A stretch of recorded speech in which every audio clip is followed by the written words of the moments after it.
Welcome to CJ TV. మనం ఇప్పుడు చూస్తున్నాం సినిమా హాళ్లలో ఎన్ని సినిమాలు అయితే రిలీజ్ అవుతున్నాయో అంతకు మించి ఓటీటీ ప్లాట్ఫామ్స్లో సినిమాలు రిలీజ్ అవుతూ ఉన్నాయి. చాలామంది పెద్ద పెద్ద హీరోలు కూడా డైరెక్ట్గా ఓటీటీలో రిలీజ్ చేసేటువంటి పరిస్థితి వచ్చింది.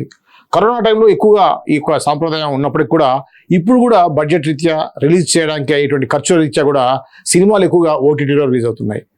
ఇదే క్రమంలో రీసెంట్గా కీర్తి సురేష్ నేషనల్ బెస్ట్ ఆర్టిస్ట్గా అవార్డు పొందినటువంటి కీర్తి సురేష్ ఉప్పు కప్పు రంబు అనేటువంటి సినిమాతోటి అమెజాన్ ప్రైమ్లో ఒక సినిమా రిలీజ్ చేయడం జరిగింది. ఈ సినిమా ఎలా ఉంది అనేది మన దగ్గర చెప్పడానికి వచ్చారు ప్రముఖ మిమిక్రీ ఆర్టిస్టు అలానే దర్శక నిర్మాత అయినటువంటి మల్లాన్ రమేష్ గారు. సో వారితో మాట్లాడి ఆ సినిమా సంబంధించిన వివరాలు తెలుసుకునే ప్రయత్నం చేద్దాం.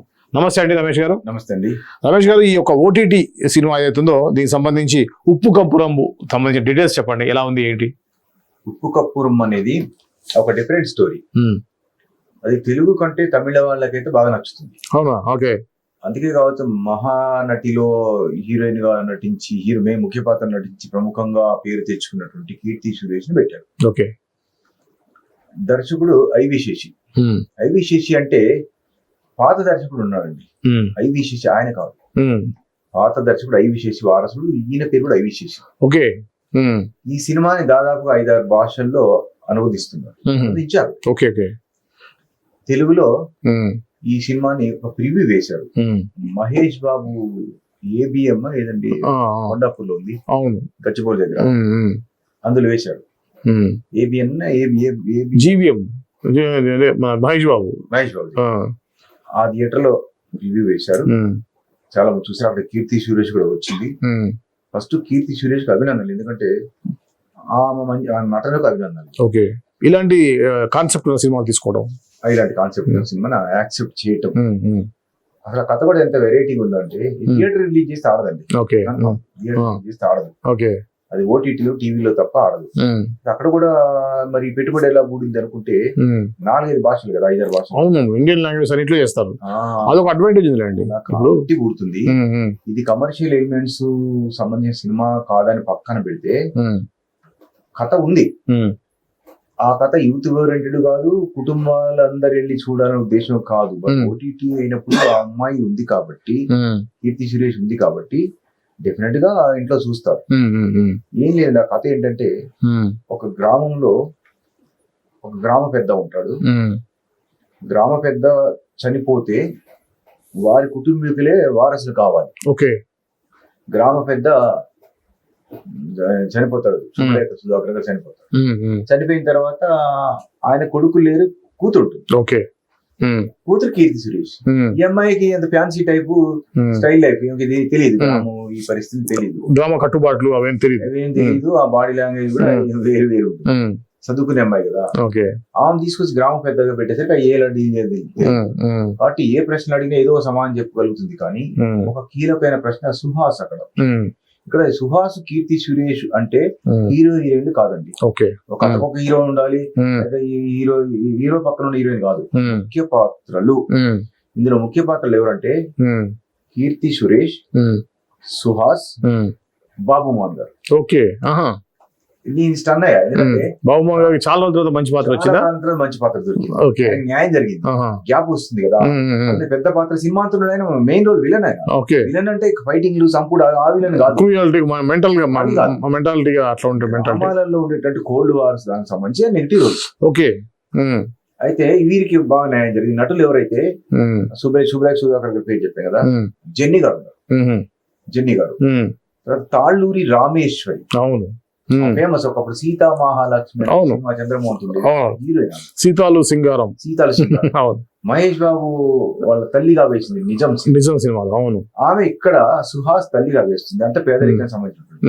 ఇక కథ విషయానికి వస్తే అమ్మాయి ఏ ప్రశ్నకైనా సమాధానం చెప్పి కవర్ చేసుకోవటమే లౌక్యంతో గ్రామంలో ప్రాబ్లమ్స్ అడిగినప్పుడు. కానీ ఇక్కడ చిక్కు సమస్య ఏంటంటే గ్రామంలో శ్మశానము ఉంది. శ్మశానంలో అందరినీ పాతి పెట్టాము అంటే అక్కడ ఆనవాయితీ చిట్టి జైలు అనే ఒక ఊరు 1990లో ఇది వాస్తవంగా జరిగింది, దాని ఆధారంగా ఇది తీసాము అనేసి ప్రచారం లోకల్ గా అయ్యొచ్చు. ఇంకా నలుగురికి మాత్రమే ప్లేస్ ఉంది. దహనం చేస్తే పర్వాలేదు, కానీ కూర్చోాలంటే కూర్చటం కదా, నలుగురికి మాత్రమే ప్లేస్ ఉంది ఎలా అనేది సమస్య, పెద్ద సమస్య. వాస్తవానికి 5గురికి ప్లేస్ ఉంటుంది. 5వ ప్లేస్ ని తన తల్లి కోసం దాచుకుంటాడు సుహాస్, తాళూరు రామేశ్వరి కోసం. కాబట్టి ఇక్కడ 4గురికి ప్లేస్ ఉంది, బయటికి చెప్పడం. ఈ 4గురి ప్లేస్ ఎలా మరి అది ఎవరికి ఇవ్వాలి అంటే ఇక గ్రామంలో సర్వే జరిపిస్తారు, ఎవరు చనిపోతారు, ఎవరెవరు అనారోగ్యం ద్వారా సర్వే చేస్తే 10 మంది 9 మంది వస్తారు. ఈ 9 మంది వస్తే ఎక్కువ అయ్యారు కదా, మరి దీంట్లో ముందు ఎవరు చనిపోతారు, తర్వాత ఎవరు చనిపోతారు, అదో చర్చ. ముందు ఎవరు చనిపోతారు, తర్వాత చనిపోతారు చెప్పలేస్తారా? చెప్పలేదు కదా.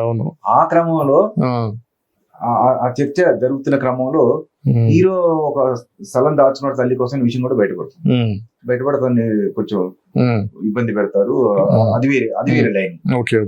ఇక్కడ ఈ 4 సరిపో 4 అయితే ఏం జరుగుతుందంటే ఒకసారి ఈ లాటరీ వేస్తారు.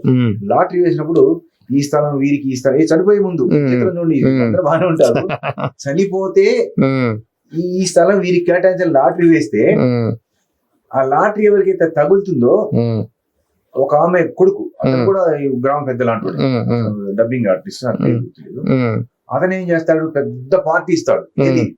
శ్మశానంలో ప్లేస్ దొరికింది కాబట్టి పార్టీ ఇస్తాడు, తల్లి ప్లేస్ దొరికింది కాబట్టి. పార్టీ కానీ ఆ పార్టీలో తాగి నాకు చచ్చిపోతాడు. ఇప్పుడు ఏంటి, 4గురికే ప్లేస్ ఉంది. వీళ్ళు లాటరీ తీస్తే 9 మందికి 4గురిని దొరికించుకుంటే ఆలోగా ఈ 4గురు జరిపారు తాగి, ఈ 4గురికి ప్లేస్ జరిపింది. ఎట్లయితే పెద్ద గొడవ దీని మీద మొత్తం చెప్పేసి రివీల్ అయిపోతే మళ్ళీ చూసే వాళ్ళకి ఏదైతే ఇక్కడ పెట్టుకునేది కాదు కదా, ఏం పర్వాలేదు. ఆ తర్వాత ఏమైంది, వీళ్ళు పక్క ఊళ్ళకి వెళ్ళి శ్మశాన స్థలం కొనాలని ట్రై చేస్తారు. వాళ్ళ అవసరాలు ఇస్తే వాళ్ళ డబ్బులు బాగా ఎక్కువ రేట్ చెప్తారు, అది కొనలేరు. అట్లా లాస్ట్ వచ్చరికి 5వది దొరికింది కదా, 5వ ప్లేస్ ఉంది కదా, దాన్ని ఎలా అనేసరికి వేలం వేస్తారు. మళ్ళీ వేలం వేసరికి అది వామోహన్ గారు, ఆయన కూడా ఓల్డ్ ఏజ్, ఆయన చనిపోతే ఆయన స్థలం కాదు, ఆయన ఎక్కువ రేటుతో ఆయన పాడతారు. ఎక్కువ రేటుతో అంటే రెచ్చగొడతారు, ఎక్కువ రేటు ₹1,00,000 పాడించేసరికి ₹1,00,000 ఎకరం 1919 రేటు కదా, 90 రేటు కదా వస్తుంది. ఆ రేటు కాబట్టి ఎకరం భూమి వస్తే ఆ డబ్బు పెట్టి వేరే భూమి కొంటారు. ఇంకా కథ సమాప్తం. కాకపోతే ఏంటంటే ఇది కమర్షియల్ ఎలిమెంట్స్ కావు, ఇది కీర్తి సురేష్ చేసే సబ్జెక్ట్ కాదు. ఆ యాక్షన్ కూడా డిఫరెంట్ గా ఉంది, డిఫరెంట్ గా డైరెక్ట్ తీసుకున్నాడు. చూసే వాళ్ళకైతే ఓటీటీ గాడు చూస్తారు కానీ ఆహా ఓహో అని అయితే అనే గొప్పగా అయితే లేదని చెప్పవచ్చు. అలాగని కథ మాత్రం డిఫరెంట్, గ్రామీణ నేపథ్యం, దాదాపు అందరికి న్యాయం జరిగింది. కాబట్టి సినిమా ఒక విభిన్న కోణంలో ఉన్నటువంటిది. రేటింగ్ కూడా పెద్దగా ఎక్కువ ఇవ్వలేదు ఎవరు, డౌన్ ఫాల్ ఏం లేదు. ఒక్కసారి చూడొచ్చు. One time watch movie. Okay. Thank you Ramesh గారు. ఇది అండి ఏదైతే ఉప్పు కప్పు రంబు అనేటువంటి ఓటీటీ సినిమాకి సంబంధించినటువంటి రివ్యూ ఏదైతే ఉందో అది మల్లా రమేష్ గారు మనకు తెలియజేశారు. అమెజాన్ ప్రైమ్ లో ఈ యొక్క సినిమా అవైలబుల్ ఉంది. వన్ టైం వాచ్ ఫిలిం గా ఇది చెప్తా ఉన్నారు రమేష్ గారు. నిజానికి కూడా అన్ని చోట్ల కూడా అందరూ కూడా రివ్యూ అదే విధంగా ఇచ్చారు. సో కొంత ఆ యొక్క సెటప్ అనేది ఆర్టిస్ట్ అనేది కూడా మనకు వినిపిస్తూ ఉంది. ఎందుకంటే ఈ యొక్క గ్రామాధికారి ఆ నేపథ్యంలో కీర్తి సురేష్ చేసే విషయం కానీ ఆ విషయం కానీ ఓకే, కథాపరంగా డిఫరెంట్ కాన్సెప్ట్ తీసుకున్నప్పుడు కూడా ఒక సాహసోపేతమైనటువంటి నిర్ణయం అనుకోవచ్చు. కాకపోతే నేషనల్ లెవెల్లో క్రేజ్ ఉన్నటువంటి కీర్తి సురేష్ చేయడం వల్ల ఇది బిజినెస్ పరంగా అయితే బాగానే అయిందని చెప్పేసి వార్తలు వస్తూ ఉన్నాయి. ఇది ఉప్పు కప్పు రంబు సినిమాకి సంబంధించినటువంటి రివ్యూ. మళ్ళీ కలుద్దాం. అంతవరకు చూస్తూనే ఉండండి CJ TV.